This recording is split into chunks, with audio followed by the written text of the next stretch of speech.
कबीर जी ने मृत्यु पर बहुत चिंतन किया है। कबीर जी कहते हैं कि मेरे को मृत्यु से डर नहीं लगता, भय नहीं लगता। उनसे पूछा कि ऐसा क्यों? तो कबीर जी कहते हैं कि भय तो उसको लगना चाहिए जिसके कर्म अच्छे नहीं हैं। वो भय खाए कि आगे पता नहीं कैसी गति होगी, पता नहीं हमारे को कौन लेके जाएगा, पता नहीं मेरी जीवात्मा कहाँ जाएगी, मेरे को रास्ता बताने वाला कौन होगा। कहते हमारे को कोई चिंता नहीं, क्योंकि हमने तो पूरा जीवन भगवान के कीर्तन में ही बिताया है। तो अब भगवान जाने, उसका काम जाने। हमने तो इस जीवन को भगवान को अर्पण कर रखा है, तो अब चिंता या भय हम क्यों करें? इससे उल्ट कबीर जी कहते कि मेरे को तो चाव है कि वो मृत्यु का समय कब आएगा और कब मैं भगवान के चरणों में पहुंच जाऊंगा। देखो, एक भक्त का भरोसा ऐसा होना चाहिए, वो कहते कि मेरे भगवान के रहते मेरे को कौन भटका सकता है, कैसे यमदूत मेरे को कोई परेशान कर सकते हैं, क्योंकि मैं तो भगवान का हूँ।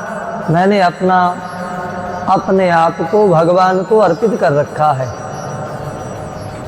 कहते मैं तो रोज इंतजार करता हूँ कि कब वो समय आएगा कि मैं भगवान के चरणों में पहुँच जाऊँ।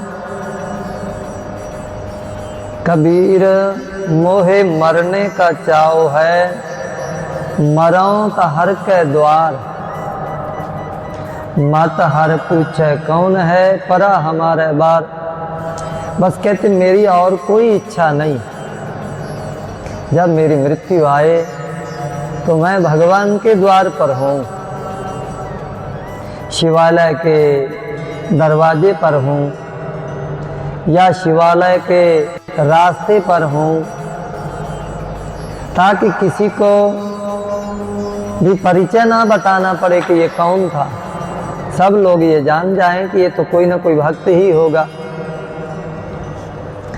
और कबीर जी कह रहे हैं, कबीर जिस मरने से जग डरे, मेरे मन आनंद।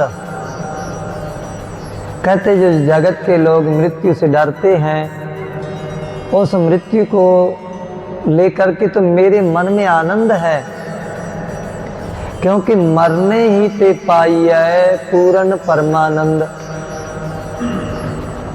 परमानंद को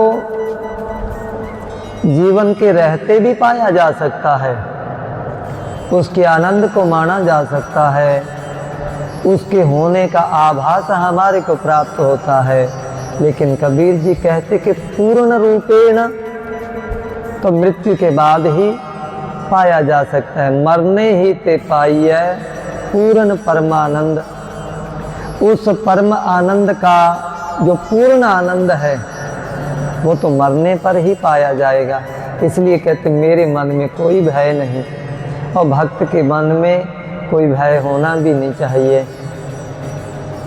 बस भगवान से प्रार्थना करते जाना कि हमारा जीवन कीर्तन करते हुए, भगवान का यश गाते हुए ही बीते।